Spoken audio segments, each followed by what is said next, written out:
భారతదేశంలో స్వాతంత్రం వచ్చిన తర్వాత ఆనాటి నుంచి ఈనాటి వరకు నెహ్రూ గారి టైం నుంచి ఈరోజు మోడీ గారి టైం దాకా గూఢాచారి వ్యవస్థలు ఎప్పటికప్పుడు పనిచేస్తూనే ఉంటాయి. గూఢాచారి వ్యవస్థ ఎందుకు పనిచేస్తుంది? పోలీస్ నిఘా వ్యవస్థ ఎందుకు పనిచేస్తుంది?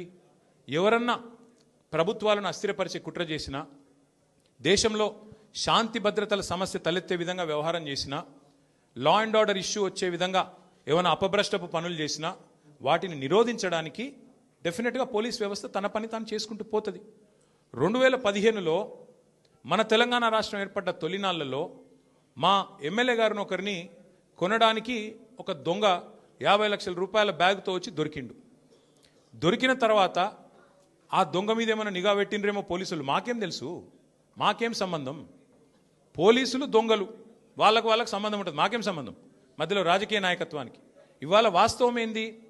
2015లో ఏ దొంగనైతే దొరికిండో 50 లక్షల రూపాయలతో అడ్డంగా రాష్ట్రం మొత్తం చూస్తుండగా ఆ దొంగ ముఖ్యమంత్రి అయి కూర్చున్నాడు. ఆ దొంగకి ఏమనిపిస్తున్నది? మిగతా వాళ్ళు కూడా నా లెక్కనే రాజకీయ నాయకులందరూ దొంగ పనులు చేస్తారు, మిగతా వాళ్ళు కూడా నాలాగనే బురద అంటియాలి, వాళ్ళను బదనాం చేయాలి. అందుకే ఏం చేస్తున్నాడు? విచారణ పేరిట ఆదేశాలు జారీ చేస్తాడు.